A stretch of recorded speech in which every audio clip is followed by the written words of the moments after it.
I always find that introduction kind of funny, you know, how quickly the enemies actually swoop upon her. And also the fact he's got a protective barrier, but he decides not to use it until she's already dead. Like, it just seems a bit strange. But hello everybody, I'm MisterTanooki, and welcome to my new Let's Play of CastleVania Aria of Sorrow. If you've been following my channel for a long time, you'll know that I have been hinting at this for quite a while. Probably since, if I had to give a guesstimate, probably Mario Kart 64 versus. I mean, I know I mentioned it a couple there because I originally was planning on doing this game as a versus with my friend Callum, who I did that versus with. But this is actually my first Castlevania game I ever played, and going back to a couple of the older Castlevania games, you can see a lot of the improvements that were made. And if you haven't played a Castlevania game yet, hopefully watching this will kind of give you a rough guide of how to do it. And I know I'm not being the best example because I keep getting hit by the zombies, but the reason I want to defeat these zombies is for two reasons.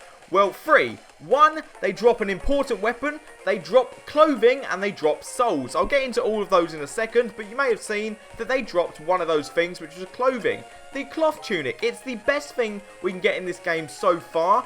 It's just a normal tunic sewn from cloth, as they say, but it gives us +2 defense. Now, I quickly want to explain a couple of the things here with the items. So you've got the knife, you've got the cloth tunic, and you've got this empty one here. Now, the top one, as you may have guessed, is all weapons. Which are basically, they enhance your attack, and I believe there are a couple that enhance your defense. The second column is just for clothes. Clothes are, you know, they work kind of like armor would in any other game. They enhance your defense, some enhance your attack, they enhance other stats and things like that. And the third one are for things like accessories, which actually I just realised it says up the top. So that's kind of funny that I didn't know that until now. These are for accessories, so things like pendants, things like amulets, they're things that would go there, things that just enhance your stats and do nothing else really. Now, you may have noticed in the start of that cutscene, we have a new ability. These are souls. Now, this is something they didn't go into until this game. Basically, souls work as your power. If you play previous Castlevania games, you'll know that your power would be collected by destroying things, and it just kind of be in a form of like a little thing you could just pick up and you get it. First thing that comes to mind is the holy water in the original Castlevania. That's an example of these. Well, in this game, they made it so they will be permanently equipped to you, but you have to defeat enemies to get them. Every single enemy drops their own soul. So the first thing you've got is the wing skeleton, which we got in that cutscene. The top ones, the red ones, are the attack ones. They're basically your special powers. You use them to attack. The blue ones are ones that are just like special abilities, like double jump and flying and things like that. And the third one are permanent effects. So basically that's things like increase your strength and stuff like that. Now I want to show you how to do it. So basically it's the same as using an item in the original Castlevania. You just press up and press B. In terms of controls, they're pretty much the same as any platformer adventure game. A to jump and B to attack. You also, I just want to defeat these zombies just quickly, because like I said, they do drop a weapon. So you may notice, first off, we've got this knife. It's not a very good knife at all. We do get a longer weapon. Now this is kind of powerful to start us off with, but what it lacks is reach. Now one of the things they drop is a knife, just like this, except it's more powerful. I believe it has 20 attack in terms of, like, I think this one has about 12. I'm going to avoid these ones for now though, and we can use these.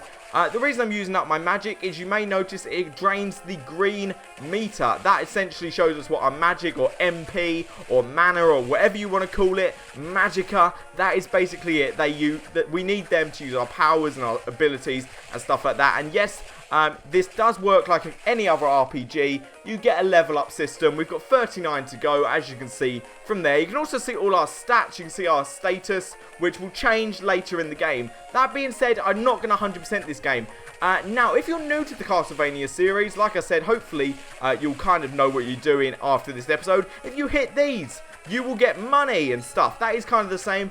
Hitting candles and plant pots and stuff has always been a staple of Castlevania. However, if you have a green meter that has gone down, if you hit it, you will get... Okay, I was completely wrong on that. Essentially, what you'll get is sometimes they'll drop hearts, just like that. I don't know if you saw it because I collected it kind of quickly. Sometimes they'll drop hearts. And hearts, you may be a bit confused about, because in most games, hearts would kind of work as health. Also, we've got the short sword, 18 attack, and it's got a significantly longer reach. So there we go. I want to head over here, which I believe brings us to, I think it's called the Abandoned Burrow, or something like Underground Reservoir. Okay, kind of the same thing, basically. I think I'm just going to record these series, like, because the thing that makes this series much different than other series I've done is this is not completely blind. I know everything that I'm going to be doing in the series. In fact, I have 100%ed this game. In fact, I've done a 100% soul run. I don't think I need to go this way just yet. We probably can. Yeah, we can. So this is the place we go later in the game, so it's not completely spoiled. But I want to mark it off our map. Speaking of the map, you can see this here. Now, the blue shows every place we've got. Eventually, we'll start collecting maps along the world, and we can buy maps as well. And that'll just mark off all of the places in a certain area, and they'll appear as blue when we've gone to them. I want to swim to the end of this because there's a special little item we can get here, which actually proves to be very, very useful. If you're new to the game, you might need it. It is tasty meat. It's essentially like a health potion. Well, it's not really a health potion, but it works as like a health. I believe it restores all of your health. It's quite helpful if you don't know what you're doing. I was trying to get the fish. It didn't really work very well. I know that you can actually get the fish if you like jump, because then you'll like submerge yourself for a quick second.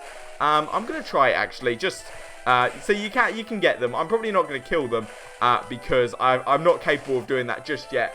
What you'll find though is as you progress further into the game, it will become significantly easier to do the things you want.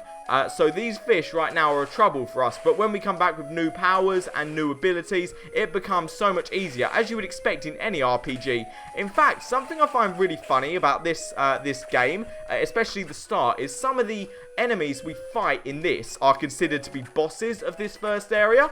And then once you start to progress through the game, the enemies that they see as bosses actually turn into normal enemies.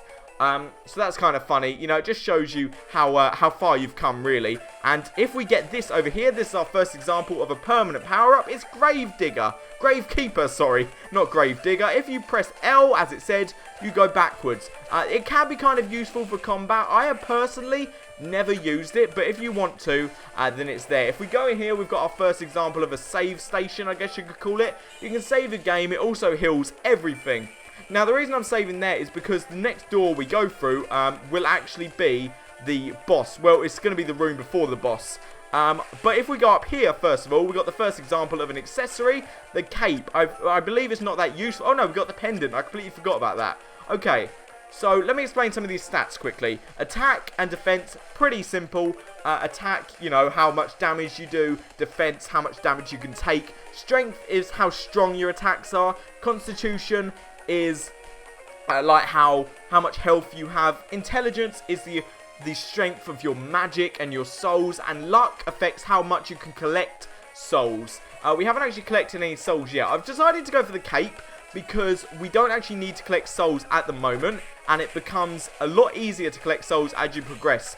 But we should be fine because I've honestly like gone through some runs where I've just stayed with the skeleton, not the skeleton, the winged skeleton where you throw the spears. Now these enemies are interesting. They are axe armor. I used to find them very hard. When I first played this game, I didn't know how to do them. So what I do is as they're throwing their axe, I kind of run back so that I was out of their reach. But then I think what happens then is they start to regenerate their health. All you need to do with them is pretty easy. You just attack their axe. You saw me doing it on the first axe armor. And with these guys, you just duck when they fire their arrow. The good thing I like about this game and most RPGs is every enemy has their own weakness. You've just got to know how to deal with them. This is our first boss. It's the Creaking Skull. He has two attacks. He has that fire one, and he has this Thwomping run. As you can see, pretty self-explanatory. I suppose this is where they want you to use the L, but you can be alright just to jump backwards. I think it's personally quicker to jump backwards.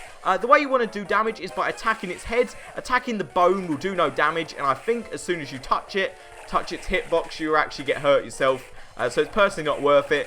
You can stay ducked for the most part, like I did there, and you can attack him like that, because then they won't get you hit with the fire, and you can still attack his head. The only thing you really need to worry about is the Thwomping attack where he bangs that thing down. But here we go. Here's the first example of a castle map.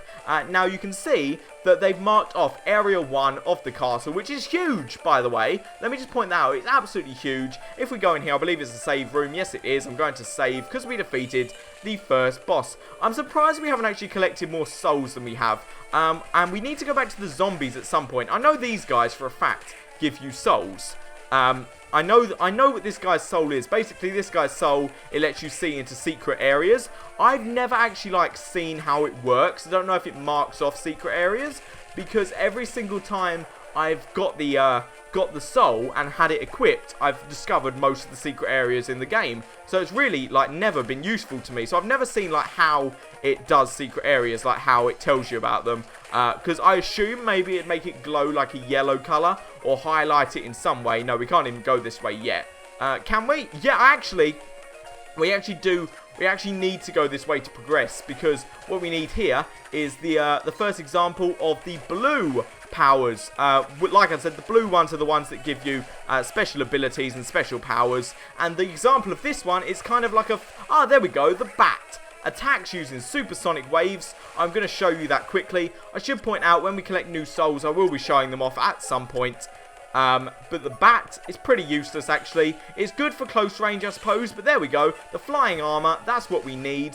This is, like I said, the first example of the blue one. It just lets you do this. Now, I was actually kind of stuck for a while because I couldn't figure out how to actually activate it. But then I figured out you just have to, like, hold the special button. I guess you could call it the special button. And then it should do it pretty good for you. Okay, let me destroy this. How close are we? Okay, 152 away. We're on level 3. Kind of doing good. Also, something I should point out is if you go to a database of enemies, it will show you how much you get, and it will show weaknesses and tolerances, which is pretty self-explanatory. You know exactly what that does. And also, enemies also have their own unique drops. They're not always unique, but you know what they're doing most of the time. But I'm actually going to end this episode here, guys. Hope you're all having a good day, and I will see you next time on Let's Play CastleVania Aria of Sorrow. Have a good day, and goodbye.